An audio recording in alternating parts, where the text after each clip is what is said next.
예, 오늘 제가 여러분들하고 과원 토양관리 기술을 말씀을 쭉 하겠는데요. 아마 이런 교육들은 여러분들이 아주 많이 받아봤기 때문에 알겠지만 특히 토양관리 교육은 여러분들이 생각할 게 있습니다. 여러분들이 할 수 있는 것보다 여러분 과수원 토양을 이미 알고 있는 게 더 중요해요. 그게 무슨 소리냐면 여러분들이 1년 동안 작업을 쭉 토양관리 쪽에 하시는데 여러분들이 할 수 있는 것보다 이미 여러분들이 어떤 과종을 선택하고 그 과종에 자기 토양이 맞냐 안 맞냐가 더 사실은 중요하다는 소리예요. 이건 무슨 소리냐면 토양 자체는 여러분보다도 아주 오래전에 태어났고 여러분이 한 100년 살다 가더라도 여러분 과수원은 또 얼마 정도 가냐면 무한히 갑니다. 그렇기 때문에 여러분이 할 수 있는 게 그렇게 많지가 않아요. 근데 많으신 분들이 무슨 생각을 갖고 있어요?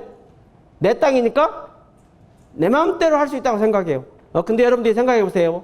여러분들 뱃속으로 난 자식도 기어다니기 시작하면 여러분 마음대로 돼야 안 돼요? 잘 안 돼요. 쉽게 말하면 뱃속에 있을 때 내 마음대로 되는 거고 일단 나오면 뭡니까? 뜻대로 안 되기 시작해서 좀 커지면 뜻대로 안 되는 게 아니라 그놈 뜻대로 내가 움직이게 돼 있어요. 어떻게 보면 이게 자연의 법칙인가 모릅니다. 그래서 오늘 제가 여러분들하고 한 3시간 정도 과수원에 대한 토양의 이제 전반적인 말씀을 드릴 텐데 제가 여러분들한테 어떤 노하우를 알려주는 게 아니라 왜 그렇게 되는지, 쉽게 말하면 지금 농사 짓는 환경이 워낙 많이 바뀌었기 때문에 그게 왜 그렇게 되는지를 아셔야 됩니다. 자, 그래서 토양관리 쪽은 크게 보시면 일단 토양이 뭘로 이루어졌는지, 그래서 일단 토양은 여러분들이 생각할 때 물리성, 화학성, 생물성이라고 보통 말을 하는데 이렇게 설명을 드리면 여러분들한테 이게 뭔 말인지 와닿지가 않아요. 그래서 여러분들이 여러분 주변에 아주 밀접한 관계, 아파트로 생각하시면 됩니다. 자, 여러분이 사는 아파트 평수하고 구조가 토양 물리성입니다. 쉽게 말하면 토양의 토성, 물 빠짐, 모래가 많네, 점토가 많네, 이런 것들은 물리성이라고 그래요. 거기에 들어있는 양분을 보통 화학성이라고 그래요. 그러면 아파트에서는 양분이 뭐냐? 여러분이 사고 넣고 빼는 가구하고 똑같아요. 그러니까 여러분들이 뭡니까? 아파트는 25평 사고 가구는 35평짜리 사면 잘 맞아요, 안 맞아요? 쉽게 말하면 더 큰 평수에 더 넓은 것을 가구를 샀으니까 좋아요, 나빠요? 살게? 그게 들어가면 인간이 살 데가 없어요. 맞죠? 쉽게 말하면 땅은 아주 척박한데 양분을 몽창하게 많이 집어넣으면 땅이 염영도가 높아져서 나중에 여러분이 키우는 과수가 잘 할 수가 없어요. 그게 이제 시설체에서 하시는 분들은 많이 얘기를 들어요. 염류 농도가 많아지면 작물이 잘 안 큰다. 많은 사람들은 그 염류가 소금기로 생각하는데 그게 아니고 모든 비료는 염으로 만들어져 있습니다. 그래서 여러분들이 비료를 주고 나면 흡수하고, 쉽게 말하면 여러분 과일나무가 빨아먹고 남는 것은 모두 다 염류예요. 근데 노지는 비가 와서 씻겨 내려가니까 크게 문제가 안 돼서 염류 집적이 안 되지만 시설은 뭡니까? 하우스를 딱 치는 순간에 용탈이 안 되기 때문에 축적이 되는 거예요. 그래서 쉽게 말하면 기본적으로 오늘 제가 여러분들한테 말씀드리는 것은 내용으로 말씀을 드리겠지만 크게 보시면 토양 물리성에 관한 것, 토양 화학성에 관한 것, 그래서 거기에서 자라는 작물 갖고 이 얘기를 말씀을 드릴 겁니다. 일단 최고 과실은 만들어야 됩니다. 자, 최고 과실 기준은 뭡니까? 아니, 여러분들 최고 과실 안 만들 거예요? 농사 지을 때 최고 과실을 만들어야 될 거 아니에요? 그러면 기준이 도대체 뭔지는 알고 계셔야 될 거 아니에요? 기준이 뭐예요? 사가시는 분이 돈 많이 내는 게 최고 과실입니다. 이 최고 과실이 되면 완전히 달라집니다. 그래서 왜 제가 이 말씀을 드리냐면 여러분들이 농사를 지실 때 목적을 정확히 하셔야 돼요. 최고 과실을 지키기 위해서 여러분들이 하는 건 뭐냐? 제일 중요한 게 이제 첫 번째 물 관리, 그 다음에 과수원의 표토 관리, 그 다음에 시비 관리가 있어요. 이 세 가지 중에 뭐가 제일 중요하냐면 간단히 여러분이 팔아먹는 게 뭐예요? 사과, 배, 복숭아, 포도. 여러분이 팔아먹는 게 단물 팔아먹는 거예요. 단물. 어때요?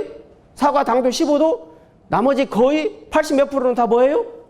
물이에요. 포도, 배, 뭐 팔아먹어요? 물 팔아먹잖아요. 물을 팔아먹는데 뭘 관리를 잘해야 되겠어요? 물이죠. 물이 제일 중요해요. 물이 제일 중요한데 실제 이제 뒤에 설명을 드리겠지만 여러분들이 이렇게 물 관리는 중요하게 하지 않고 하긴 했다고 하는데 물 관리가 허점이 제일 많습니다. 그래서 이 세 가지가 잘 안 되면 토양 개량을 합니다. 아까 이 앞에 토양 계량이 뭐요? 물리성, 화학성이 문제가 돼 있어. 아파트 구조, 평수, 가구가 문제가 되면 뭡니까? 쉽게 말하면 아파트 리모델링 해야 되고 가구도 바꾸셔야 되고 그러면 살기가 괜찮아져요. 그래서 여러분들이 토양 계량을 합니다. 일단 자기 과수는 있어야 되고요. 그래서 이런 숫자들을 많이 봐요. 뭐 물리화학적 조건에서 아까 아파트 평수, 가구 조건. 근데 이건 숫자에 지나지 않습니다. 아파트가 크면 큰 대로, 작으면 작은 대로 자기가 잘 관리해서 쓰면 돼요. 제일 중요한 건 뭐냐? 이런 숫자들의 균형입니다. 여러분들이 뭡니까? 사람이 팔이 늘어나면 다리가 늘어나야 되고 팔, 다리가 늘어나면 키가 늘어나야 되고 몸무게가 같이 늘어나야 돼요. 이게 반대로 키는 컸는데 몸무게가 줄어들면 어떻게 돼요? 이상해지고 키는 줄어드는데 몸무게가 늘어나면 그것도 이상해지고 그게 뭔 소리냐? 평수는 줄어드는데 가구는 신나게 많이 사다 놓으면 내가 살 데가 없어지고 그러니까 여러분 과수도 똑같다는 소리예요. 그래서 이런 숫자 하나하나 연연하지 말고 제가 뒤에 가서 여러분들 이 숫자가 어디서 나오냐면 기술센터에서 토양 분석을 하면 그 숫자가 나와요.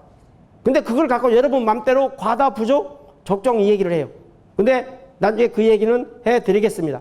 그래서 여러분들이 과수원을 만들 때 복토를 하시죠.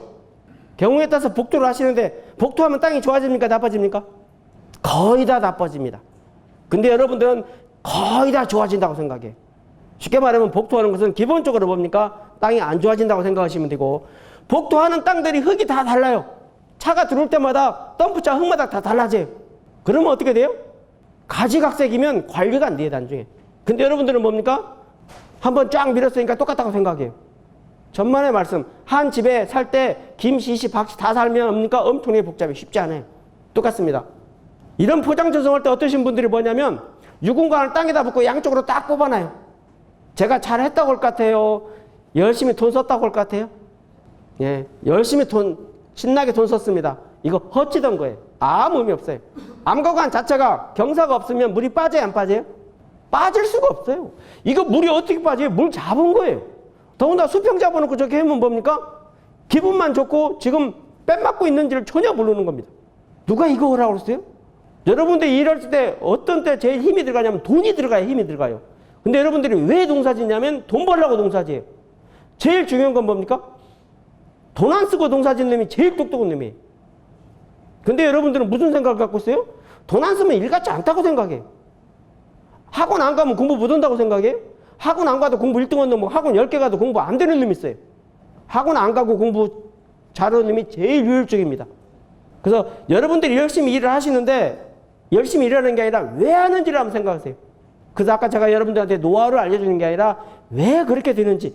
자, 그래서 각 과정별로 일단 토양의 어떤 그 적응성이 있습니다. 사과는 땅이 좋으면 안 됩니다. 땅이 비옥하면 땔감만 많이 나오고 사과는 잘 안 열립니다. 특히 후지는 땅이 비옥하면 뭡니까? 꽃눈이 잘 안 와요.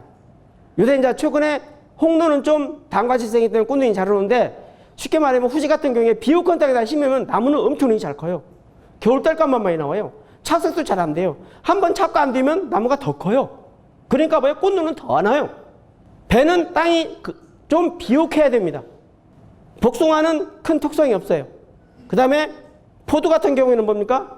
땅이 웬만큼 좋든 나쁘든 신경 안 써요. 그래서 논바닥부터 산비탈까지 다 심어졌어요. 여러분이 전체적으로 사과 주산단지가 땅이 좋은데요? 전라북도 보면 무주, 장수, 경북으로 가면 다 옛날에 쌀밥 먹고 시집가기 어려운데요. 배는 땅이 척박한데요, 비옥한데요? 다 좋은데요. 저 위에서부터 평택, 천안, 성안, 안성, 나주, 상주 다 좋은데 거기가 잘 뜬다는 소리예요. 그래서 아까 처음에 제가 뭐라고 그랬어요? 농사는, 특히 과일 농사는 땅이 잘못 골라지면 내가 사과를 하고 싶은데 비옥한 땅에다 사과 심으면 특히 후지 품종 심으면 사과 나무만 잘 뜨고 사과는 별로 안 열린다. 또 정반대로 땅이 척박한 땅에다가 모래자갈 땅에다 나는 배 심고 배 700g짜리 신고 만들고 싶어서 뺑뺑뺑뺑 해봤자 신고 700g짜리는 잘 안 나온다. 그래서 여러분들이 열심히 하는 게 중요한 게 아니라 왜 그렇게 되는지를 많이 판단하셔야 됩니다. 자, 그래서 일단 제일 중요한 게 과수원에서는 토양 공기, 즉 통기성입니다. 이게 배수가 안 되면 안 돼요. 일단 그래서 옛날에 보면 이 전라도 특히 호남 지역, 익산도 거의 마찬가지입니다. 과수농사가 무진장이 적었는데 최근에 조금 늘어난 이유는 뭐냐면 이제 암거도 하고 여러 가지 기술이 발달해서 조금 늘어난 거예요. 그래서 일단 토양 공기가 왜 중요하냐면 대기 중에는 산소가 거의 한 21%가 있습니다. 근데 토양으로 들어가면 이 산소가 없어요. 그래서 여러분들이 제일 중요한 게 침수가 되어버리면 산소는 하나도 없습니다. 그것 보고 죽어요. 그래서 뒤에 가서 이제 물하고 맞물려 있기 때문에 일단 이것만 말씀을 드리고요. 그래서 이 앞에서 제가 이제 복토가 왜 안 좋은지를 딱 설명을 드리는데 복토를 1m 40cm, 30cm, 70cm, 70cm 한때 엄청나게 많이 했어요. 배수가 그런 대로 하지만 결국은 뭡니까? 엄청나게 건전주 비율이 떨어집니다. 쉽게 말하면 복토해놓고 여러분들이 나무 심으면 별로 안 좋아요. 근데 여러분들 아직도 좋다고 생각해요. 복토하고 그 과수원이 나무가 잘 크는 거 딱 조건은 하나 있습니다. 남의 땅 10cm를 다 긁어다 복토하면 돼요. 보통 위에 표층 한 20cm 흙이 엄청나게 좋은 땅 아니에요. 계속 그 흙만 다 긁어다 내한테 1m 쌓아놓으면 기가 막히게 좋단 말이에요. 근데 그 흙을 줄 놈이 어디가 있냐고요. 여러분들이 댁에다 흙을 받으면 어디서 받아요? 아파트 공사장? 아니면 산에? 별로 생땅을 받기 때문에 그 생땅은 수십 년 지나야 원래 내가 농사 짓는 표층 땅이 됩니다. 그래서 여러분들이 한 500년 살 자신 있으면 하면 돼요. 그냥 한 50년 만들고 450년 농사 지면 되니까. 근데 제가 여기 딱 보니까 여기에 계속 앉아서 앞으로 100년 사실 분도 하나도 없는 것 같아요. 잘 생각하라는 소리입니다. 쉽게 말하면 땅이 별로 안 좋아진다는 걸 제가 설명을 드리는 거고요. 복토를 하고 나면 이 부분 엄청나게 빨리 잦아집니다. 그래서 많으신 분들이 그래요. 물어보면 아이고 우리 마사토를 1m 딱 쌌더니 물도 잘 빠지고 그냥 서글서글하대. 1, 2년 지나면 뭡니까? SS 몇 번 댕기면 땅 눌리갖고 물도 안 빠지고 무진장이 안 좋습니다. 근데 여러분들은 마사토가 물이 잘 빠진다고 하는데 원래 마사토 물이 잘 안 빠지는 땅이에요. 이게 약간 뭐가 더군다 반짝반짝 하잖아요. 납작납작한 게 있으면 눌리면 물 거의 안 빠집니다. 그래서 제발 부탁드리는데 복토 함부로 많이 하지 마세요. 쉽게 말하면 기존에 있는 흙 갖고 섞일 정도 객투 수준이면 몰라도 딴층이 되면 아래층하고 위층이 어떻게 바뀔지를 몰라요. 그리고 다밥이 됩니다. 그래서 품질하고 생산성을 향상시키는데 제일 중요한 게 물 주고 물 빼는 겁니다. 자, 물을 주는 게 중요합니까? 물 빼는 게 중요합니까? 예, 빼는 게 엄청나게 중요해요. 여러분들이 해보면 알아요. 물 안 먹고 하루 종일 버팅이 가능하지만 밖에서다 물 잡아놓고 머리가 들어가면 1분밖에 못 버텨요. 똑같아요. 사과나무나 배나무나 다른 과일나무도. 그래서 물이 안 빠지는 땅은 과수원을 해야 돼요? 말해야 돼요? 하지 말아야 됩니다. 왜냐? 돈은 못 벌어요. 뭐 한다면 할 수는 있어요. 왜냐? 맨날 고생만 하면 됩니다. 호주머니는 있는 털털하고. 그래서 이제 논바닥에다 심을 수 있는 게 그나마 아까 이 앞에서 제가 물에 잘 버티는 게 포도하고 배입니다. 그나마 포도가 제일 잘 버텨요. 그래서 해보니까 여러분 주변에 공덕, 백구 이런 데 다 논바닥에 뭐 심어졌어요? 포도 심어졌어요. 뿌리 근권도 낮고 쉽게 말하면 제일 잘 버티기 때문에 포도가 심어진 거고 사과나무 논바닥에다 심으면 심는 기분만 좋았고 돈은 절대 안 되고 복숭아는 한 3, 4년까지 괜찮은데 5, 6년 뒤에 나면 안 되고 왜냐? 왜 3, 4년까지는 괜찮냐면 위에도 작고 아래도 작고 아래 안 들어갔으니까 아직 괜찮아요. 위에 커지면 아래도 들어가야 돼요. 들어갈 게 없어요. 그러니까 안 되는 거예요. 그래서 여러분들이 쭉 생각을 하시면 제일 중요한 게 물을 주고 빼는 거고 시비 관리가 내가 이 교육을 30년 전에 했으면 이게 제일 중요했어요. 왜냐? 우리나라 땅이 척박하기 때문에 퇴비도 없고 비료도 없었기 때문에 지금은 뭐요? 퇴비 비료가 여러분들 손가락만 까딱거려서 힘만 있으면 엄청나게 넣을 수 있어요. 예? 띠디딕 띡띡띡띡 하면 뭡니까? 8톤짜로 그냥 갖다 줘요. 준양반 나가보지도 않고 집원만 불러주면 우리 과수원 앞에다 싹 사놓고 가. 그리고 준양반이 나가지도 않고 뭡니까? 텔레뱅킹 딱 하면 다음에 또 갖다 줄 거냐고 물어봐. 옛날에는 뭐요? 갖다 줄 놈도 없고 살 데도 없었어요. 많이 달라진 겁니다. 그래서 이걸 보시고요. 자, 작물에 필요한 양분은 총 16가지라고만 말씀을 합니다. 근데 CHO는 물과 공기에서 들어가기 때문에 보통 여러분들이 비료로 쓰는 것들은 13가지인데 한 10년 전만 해도 밀양원소까지 엄청나게 이 얘기를 많이 했어요. 최근에는 밀양원소가 의미가 없어졌습니다. 왜 의미가 없어졌냐? 최근에 여러분들이 쓰는 비료가 유기질 비료, 부속 유기질 비료예요. 옛날에는 화학 비료만 딸랑 쓰고 퇴비를 쓸 수가 없었어요. 그러니까 종합 영양제가 들어가지를 않았어요. 지금은 여러분이 쓰는 가축 부산물 비료, 유박 비료, 이런 유기질 비료 종류들이, 부산물 비료 종류들이 뭡니까? NPK만 들어있는 게 아니라 모든 일양원소까지, 밀양원소까지 다 갖고 들어갑니다. 그래서 20년 전에는 3년마다 한 번씩 붕사를 300평에 2, 3kg 주라고 써 있어요. 옛날 책에 보면. 지금은 붕사 주라고 해요? 안 주라고 해요? 아무 말도 안 해요. 아무 말도 안 해도 잘 뜬다는 소리입니다. 이게 뭔 소리냐? 12 환경이 바뀌어지면서 12 종류도 바뀌었다는 소리예요. 이따 뒤에 가서 설명을 드리겠지만 기비, 추비 개념도 바뀝니다.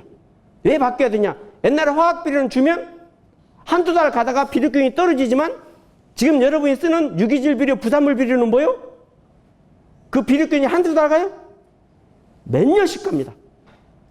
그러니까 몇 년씩 가니까 뭐예요? 5월 달에 추비를 줄까? 9월 말에 10월 상순에 뭐 고맙다고 감사비를 줄까? 이런 고민이 없어진 거예요. 근데 여러분 생각은 지금도 똑같이 있어요. 이런 양분들은 모두가 다 이온으로만 흡수가 됩니다. 자, 마이너스 이온 아니면 플러스 이온으로. 그래서 어떤 비료를 줘도 이걸로만 딱 분해가 됩니다. 그래서 여러분들이 시장에서 아미노산 비료 혹시 얘기 들어보셨어요? 아미노산 비료는 요소 비료하고 똑같습니다. 그러니까 값만 비쌉니다. 그러니까 기분은 좋아요. 내가 돈을 많이 썼으니까. 그러니까 어떻게 농사지어야 돼요? 아미노산 단백질이 다 알고 보면 질소예요. 그러니까 여러분들이 탑나이스 할 때 쌀, 농사 질 때 탑나이스 할 때 질소 많이 주면 단백질 함량이 높아져서 쌀이 품질이 떨어져요. 과일도 마찬가지예요. 질소 많이 주면 품질 좋아져요? 아니잖아요. 그래서 이런 비료 종류들은 여러분들이 좀 제대로만 알면 필요 없는 비료를 엄청나게 절감할 수 있습니다.